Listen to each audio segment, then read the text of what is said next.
ശൈവരാണ്. നമുക്ക് അവരോട് ഒരു കാര്യം പറഞ്ഞു ജയിക്കാൻ പറ്റത്തില്ല. നമ്മൾ എത്ര നല്ല കാര്യം അവരോട് പറഞ്ഞാൽ അവർ അതിനെതിരായിട്ടേ കാണുള്ളൂ. ഒരിക്കലും അവരെ നമുക്ക് പറഞ്ഞ് മനസ്സിലാക്കാൻ സാധിക്കില്ല. നമ്മളൊരു ക്ലാസ്സിൽ 3 നേരം കുട്ടികളെ പഠിപ്പിക്കുന്നുണ്ട്. ആദ്യത്തെ കുട്ടികളെന്ന് പറയുന്നത് ടീച്ചർ എന്തെങ്കിലും ബോർഡിൽ പഠിപ്പിച്ചാൽ പെട്ടെന്ന് അവർക്ക് കാര്യങ്ങൾ മനസ്സിലാവും. ഒരു തവണ പറഞ്ഞാൽ 2 തവണ പറഞ്ഞാൽ അവർ പെട്ടെന്ന് കാര്യം ഗ്രഹിക്കും.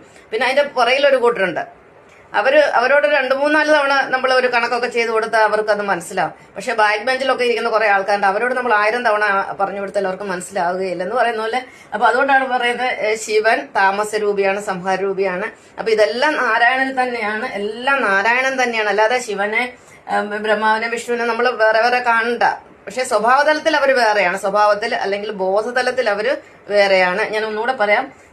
ജലത്തിൽ നിന്ന് നാരായണൻ സൃഷ്ടിച്ചതാണ് പിന്നെ പക്ഷികളെയും സസ്യങ്ങളെയും മറ്റ് മൃഗങ്ങളെയെല്ലാം സൃഷ്ടിക്കുന്ന നാരായണനാണ്. അതിലുള്ളതാണ് ഹരിജനങ്ങളും ഗിരിജനങ്ങളും. അവര് ഇപ്പോൾ ദളിതരെന്ന് അറിയപ്പെടുന്നു. ഇതെല്ലാം അടിസ്ഥാന വർഗമാണ്. ഇവരെന്ന് പറഞ്ഞാൽ കുറച്ച് ബോധതലം കുറവാണ്. ഇവരെ ഉയർത്തി ഇവിടെ വരെ കൊണ്ടുവരിക എന്ന് പറഞ്ഞാൽ എളുപ്പമുള്ള കാര്യമല്ല. അതിനെല്ലാം പെർസെന്റേജ് ഉണ്ട്. കാരണം ഈ വൈഷ്ണവരെന്ന് പറഞ്ഞാൽ 33% ആകാവും, ശൈവരെന്ന് പറഞ്ഞാൽ 33%, അതുപോലെ പിന്നെ ഈ ബ്രഹ്മരെന്ന് പറയുന്നത് 34%. അപ്പൊ ഇതിനെല്ലാം കണക്കുണ്ട്. അപ്പൊ ഇതിനകത്തും നമുക്ക് അങ്ങോട്ടും ഇങ്ങോട്ടും മാറ്റാൻ പറ്റത്തില്ല. ഇവിടുന്ന് എന്തായാലും ആദിമകാലത്ത്, അതായത് 12,000 വർഷത്തിന് മുന്നില് ഇവിടുന്ന് കുറെ ആൾക്കാർ കുറച്ച് ഉയർന്ന ബോധതലമുള്ള ആളുകള് ബ്രഹ്മരായിട്ട് മാറി, അല്ലെങ്കിൽ പിന്നെ ബ്രഹ്മാവിന്റെ തലത്തിലേക്ക് വന്നു. പിന്നെയും കുറച്ചുകൂടെ ബോധതലമുള്ളവർ വിഷ്ണുവിന്റെ തലത്തിലേക്ക് വന്നു. പറഞ്ഞത് മനസ്സിലായല്ലോ?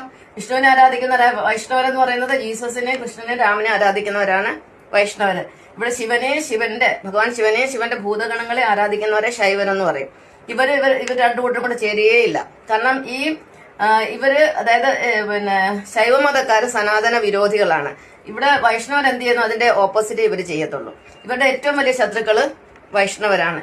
അതുകൊണ്ടാണ് ഇന്ന് സനാതന ധർമ്മത്തിനെ ആൾക്കാർ കളിയാക്കുന്നതൊക്കെ. കാരണം കളിയാക്കുന്ന മുഴുവൻ ഈ ശൈവരും ഇസ്ലാമിൽ പെട്ടവരുമാണ്. ഇസ്ലാം എന്ന് പറയുന്നത് അതും ശിവന്റെ ആരാധകരാണ്. അവരും ശിവഭക്തരാണ്. പക്ഷെ അവർ ശിവൻ എന്ന് പറയുന്നില്ല, അള്ളാഹു എന്ന് പറയുന്നത്. അവരോട് പറഞ്ഞ അള്ളാഹു ശിവനാണെന്ന് പറഞ്ഞാൽ അവർ സമ്മതിക്കത്തില്ല. കാരണം അവരുടെ ബോധതലത്തിൽ ഒന്നും കയറത്തില്ല. എന്ന് പറഞ്ഞ എല്ലാ മുസ്ലിങ്ങളും പിന്നെ ഈ അസുരന്മാരോ അല്ലെങ്കിൽ ബോധതലം കുറഞ്ഞവരോ അല്ല. അവരിൽ നിന്ന് നല്ല ഉയർന്ന ബോധതലമുള്ളവരൊക്കെ ഇസ്ലാം മതം വിട്ടിട്ട് പുറത്തു വരികയാണ്. അവര് വൈഷ്ണവരാണ്. ഇസ്ലാം മതത്തിലും വൈഷ്ണവരുണ്ട്, ക്രിസ്തു മതത്തിലും ശൈവരുണ്ട്, എല്ലാത്തിലും ഉണ്ട്. ഇന്ന് ഈ കഴിഞ്ഞ ഒരു 60 വർഷമായിട്ട്, അതായത് കൽക്കി അവതാരം കഴിഞ്ഞതിന് ശേഷം എല്ലാം മിക്സപ്പ് ആയിട്ടുള്ളത്, എല്ലാം മിക്സപ്പായി. അതായത് ഹിന്ദുക്കളില് 2ആണ്, വൈഷ്ണവരും ശൈവരും 2ആയിട്ടിരിക്കുക ഹിന്ദുക്കളില്. പിന്നെ ക്രിസ്ത്യാനികളിലും വൈഷ്ണവരും ഉണ്ട്, ശൈവരും ഉണ്ട്. ഈ പെന്തിക്കോസ് എന്നൊക്കെ പറയുന്ന എല്ലാം ശൈവരാണ്. കാരണം മറ്റുള്ളവരെ വെറുപ്പിക്കുന്ന, മറ്റുള്ളവർക്ക് ബുദ്ധിമുട്ടുണ്ടാക്കുന്നവരെയാണ് നമ്മൾ ശൈവരെന്ന് പറയുന്നത്. അപ്പൊ അതിലുണ്ട്. പിന്നെ ഇസ്ലാം മതത്തിലാണെങ്കിൽ വൈഷ്ണവരുണ്ട്. ഇപ്പൊ നമ്മൾ UAE ചെന്ന് കഴിഞ്ഞാൽ